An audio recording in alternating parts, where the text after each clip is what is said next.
ሰላም ልጆች እንዴት ናችሁ? እኔ በጣም ደህና ነኝ። የዛሬው የህፃናት ፕሮግራም ማስተዋወቃችሁ እኔ ሚሴራ ገመችስ እባላለሁ። ስለዚህ ዛሬ የህፃናት ፕሮግራም ለእናንተ ይዤላችሁ መጥቻለሁ ማለት ነው። የዛሬው ፕሮግራም የሚጀምረው በሰንበት ትምህርትና በመዝሙር ፕሮግራም ይሆናል። ስለዚህ እንድትከታተሉላለሁ፣ የትም እንዳትሄዱ።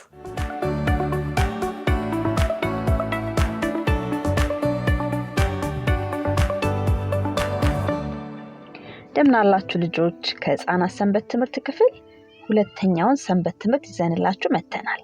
ርዕሱ የሚለው ያታለለው ማን ነው ይላል። የመታሰቢያ ጥቅሳችን የሚገኘው አንደኛ ቆሮንጦስ ምዕራፍ 13 ቁጥር 4 ሲሆን ፍቅር ይታገሳል፣ ቸርነትንም ያደርጋል ይላል። የትምህርቱ ዋና መልእክት ፍቅር ሌሎችን በትዕግስት እንድናገለግል ይረዳናል ይላል።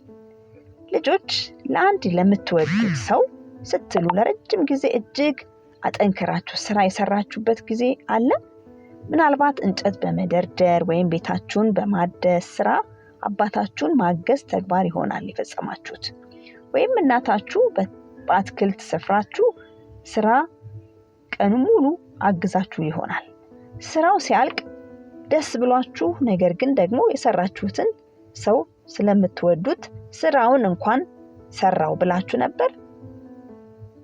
ያዕቆብ በላባ ቤት መኖር ከጀመረ 1 ወር ሆኖት ነበር። አንድ ቀን ላባ ያዕቆብን እንዲህ አለው፣ ያዕቆብ አንተ እኮ ዘመዴ ነህ፣ ስለዚህ ያለ ክፍያ ለእኔ መስራት ትክክል ሆኖ አይታይም። እስቲ ንገረኝ፣ ደሞዝ አድርጌ ምን እንድከፍል ትፈልጋለህ አለው። ያዕቆብ በአጎቱ ቤት ለመኖር በመቻሉ ደስተኛ ነበር። እየሰራ የነበረውንም ስራ ይወደው ነበር። እንዲሁም ያጎቱን ታናሽ ልጅ ራሔልን ሲያደንቃት ነበር የቆየው። አጎቴ ላባ እኔ ከልቤ የምፈልገው ራሔልን ማግባት ነው። ራሔል ሚስቴ እንድትሆነኝ የምትፈቅድ ከሆነ 7 ዓመት እሰራልሃለሁ ብሎ መለሰለት ያዕቆብ። ላባ በነገሩ ተስማማ። ጥሩ ውል ሆኖ ይታየኛል። እሺ እዚህ እየሰራ ቆይ አለው ያዕቆብን። በዚያም ዘመን አንድ ወንድ ሊያገባ ለሚፈልጋት ሴት አባት ገንዘብ መስጠት ይጠበቅበት ነበር። ከሰርጉ በኋላም አባትየው ደግሞ ገንዘቡን ለሙሽራዋ ልጅ መስጠት ነበረበት። እሷም ገንዘቡን ለራሷ ታደርገው ነበር። ነገር ግን አንዳንድ ወንዶች ያኔ ጥሎሽ በመባል ይታወቅ ለነበረው የሙሽራ ክፍያ የሚሰጡት ገንዘብ አልነበራቸውም። እንዲህ ያለ ወንድ ሊያገባ የሚፈልገው ሴት አባት ከተስማማ ለአባቷ ለተወሰነ ጊዜ ስራ ይሰራ ነበር። ያዕቆብም ማድረግ ያስፈለገው እንዲሁ ነበር። ስለዚህ ያዕቆብ ራሔልን ሚስት ለማድረግ የ7 ዓመት ስራውን ጀመረ። ቀን ተቀን በታማኝነትና በትዕግስት ላባ አድርግ የሚለውን ሁሉ ያደርግ ነበር። ለራሔል ከነበረው ፍቅር የተነሳ ጊዜው ቶሎ ሲያልፍ ይሰማው ነበር። በመጨረሻም 7 ዓመታት አለቁ። ራሔል ሙሽራው የምትሆንበት ጊዜ ነበር። ላባ ግን ለያዕቆብ ታማኝ እና ፍትሃዊ አልነበረም። ያዕቆብ ያለ ገንዘብ ክፍያ እሱን ማገልገሉ አስደስቶት ነበር። ያዕቆብ ያለ ማጉረምረም ጠንክሮ እንደሰራለትም ያውቅ ነበር። በእርግጥም ያዕቆብ መልካም አገልጋይ ነበር። ደግሞም ላባ ምንም ወጪ አላስወጣውም። እናም ላባ ትክክል ያልሆነ ድርጊት ለመፈጸም ወሰነ። ለተጨማሪ ጊዜ በነፃ እንዲያገለግለው ለማድረግ ያዕቆብን ለማታለል አሰበ። በዚያም ዘመን ሙሽራዋ በሰርጉ በዓል የምታደርገው ቀጸላው ወፍራም ነበር። ማንም ሰው ፊቷን ማየት አይችልም ነበር። ታዲያ በዚያ ምሽት በጨለማ ያዕቆብ በቀጸላ የተሸፈነች ሚስቱን ወደ ድንኳኑ ወሰዳት። ሙሽራዋ ራሔል ሳትሆን ሊያ እንደነበረች ማየት አልቻለም ነበር። ሲነጋም ያዕቆብ እጅግ አስደንጋጭ የሆነበትን እውነት አወቀ። ይኸውም ያገባት ከሁለቱ እህትማማቾች መካከል ያልፈለጋትን እንደነበር ነው። ከመደንገጡም ባሻገር ቁጣ ተሞላ። አጎቱ እንዲህ ያለ ድርጊት መፈጸሙን ጥያቄ ሆነበት። አጎቴ ላባ ለምን እንዲህ አደረግ? ራሔልን ማግባት እችል ዘንድ ጠንክሬ ሰርቼ ሳለ ለምን አታለልከኝ ብሎ ጠየቀው ያዕቆብ ላባን። ላባም ታላቅ እህት ከታናሿ በፊት ማግባቷ የሀገራችን ወግ ነው በማለት ዋሽቶ ተናገረው። በሰርጉ ወቅት የራሔል ታላቅ እህት ሊያ አላገባችም ነበር።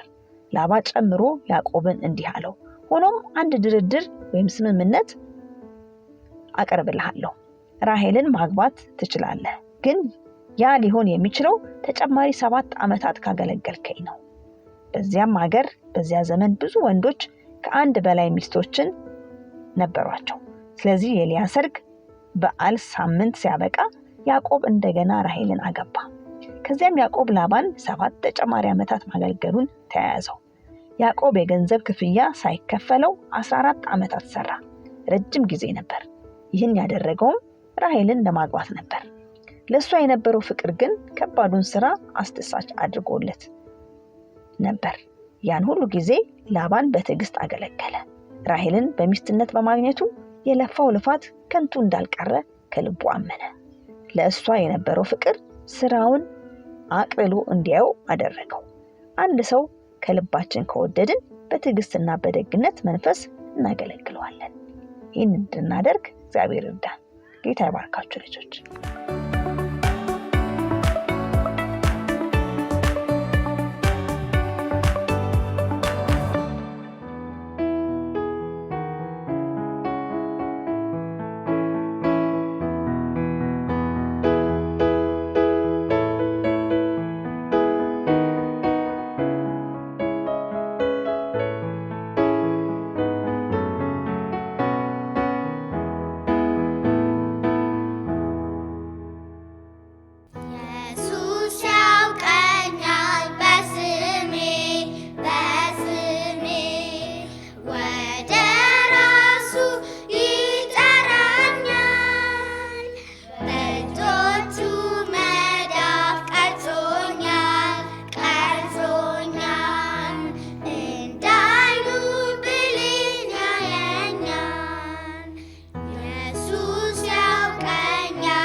ልጆች እንዴት ነው ወደዳችሁት? ፕሮግራሙን እንደወደዳችሁት ተስፋ አደርጋለሁ።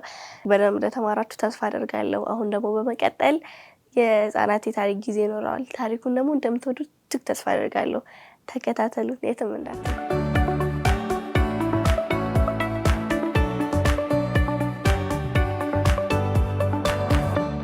ሰላም ልጆች እንደምናችሁ? ደህና ናችሁ? ዛሬ በድጋሚ ታሪክ ልትሰሙ እኔም ልነግራችሁ ስለተገናኘን በጣም ደስ ብሎኛል። እግዚአብሔር ደግሞ በታሪኩ ብዙ እንደሚያስተምራችሁ ተስፋ አደርጋለሁ። ዛሬ የምነግራችሁ ታሪክ በመጽሐፍ ቅዱሳችን በዮሐንስ ወንጌል ምዕራፍ 5 ላይ የሚገኝ ነው። ሁላችሁ ከዚህ ታሪክ ብዙ ትማራላችሁ፣ ለሌሎችም እንደምታስተምሩ ተስፋ አደርጋለሁ። ርዕሱ ምን ይል መሰላችሁ? የቤተልሔሙ መጥመቂያ ይላል። መጥመቂያ ታውቃላችሁ ልጆች? መጠመቂያ ብዙ ውሃ ያለበት ጉድጓድ ማለት ነው። በኢየሩሳሌም አንድ የውሃ መጥመቂያ ነበረ። ቤተሳይዳ ይባላል ቦታው ስሙ። በዚህ ስፍራ አንድ ህመምተኛ ሰው ነበረ። ይሄ ሰው በዛ ስፍራ ልጆች ለ38 ዓመት እዛ ስፍራ ተኝቶ ነበረ። ብዙ ጊዜ ነው አይደል ልጆች? 38 ዓመት በጣም ብዙ ዓመት ነው። በዚህ ስፍራ የተኛበት ምክንያት በዚህ በቤተሳይዳ ያለው መጥመቂያ ውሃ አለው። ያ ውሃ ጠዋት ጠዋት መልአክ ይመጣና ውሃውን ያናውጠዋል። ውሃውን ሲያናውጠው መጀመሪያ ሮጦ የገባ ሰው ካለበት በሽታ ሁሉ ይፈወሳል። ይሄ ቤተሳይዳ የሚባለው መጠመቂያ 5 በሮች አሉት። ታዲያ በዚያ ስፍራ ማየት የተሳናቸው፣ አንካሶች፣ የተለያየ በሽታ ያለባቸው ብዙ ሰዎች በዚያ ስፍራ አሉ።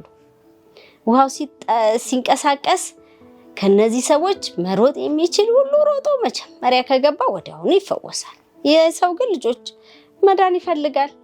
ግን እንዴት ይዳን?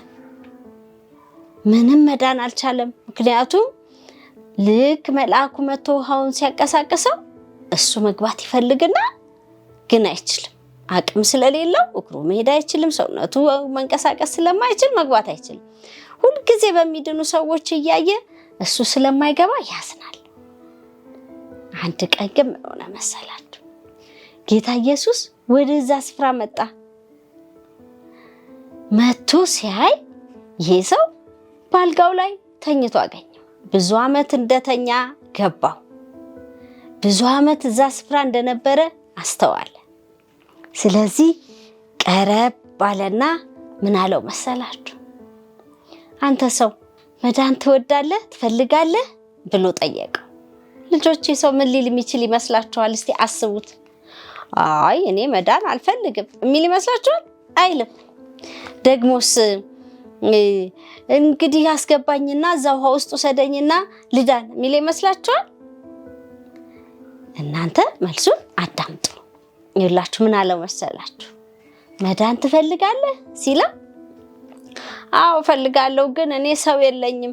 እዛ ውሃው ሲንቀሳቀስ ሁሉም ሰው ቀድሞኝ ይገባል። ስለዚህ እኔ ብዙ ዓመት ይሄው እዚህ ተኝቻለሁ፣ ልፈወስ አልችልም አለ።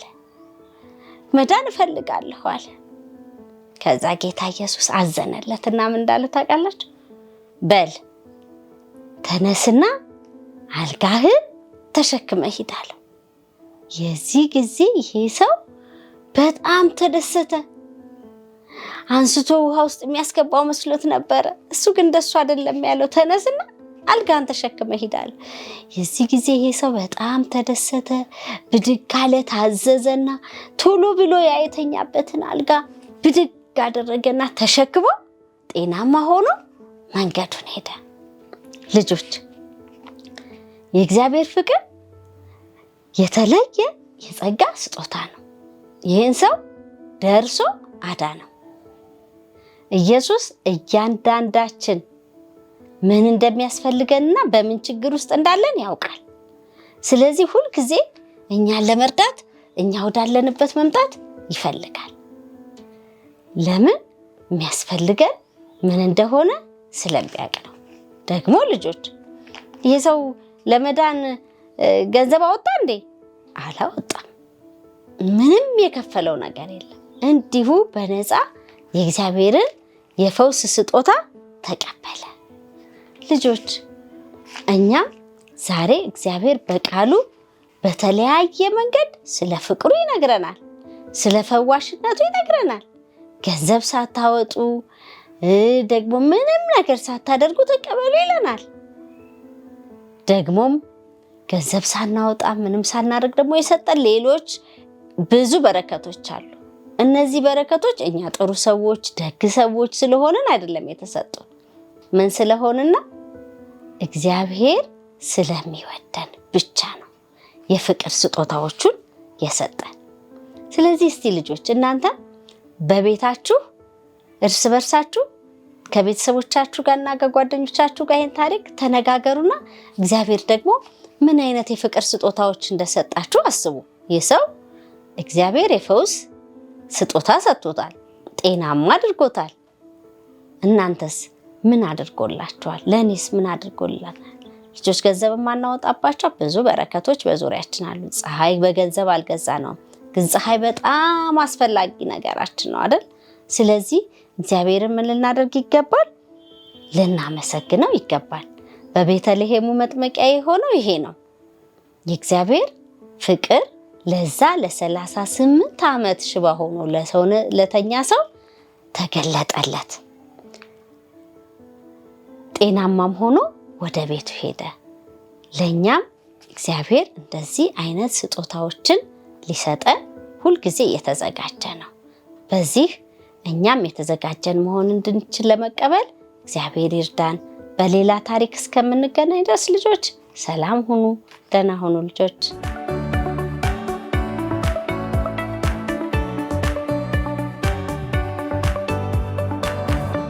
ለዛሬ የነበረን ፕሮግራም ይሄንን ይመስል ነበረ። እንደወደዳችሁትም ተስፋ አደርጋለሁ። የዛሬውን ፕሮግራም በዚህ ጨረስን። ምናልባት ደግሞ ለዚህ ፕሮግራም አስተያየት ካላችሁ ወይም ደግሞ መሳተፍ የምትፈልጉ ከሆነ ከታች በሚገኘው ከስክሪኑ በታች በሚገኘው ላይ እንድትጽፉልን ወይም ደግሞ እንድትደውሉልን እንላለን። በጣም እንደወደዳችሁ ተስፋ አደርጋለሁ። መልካም ጊዜ፣ ደህና ሁኑ።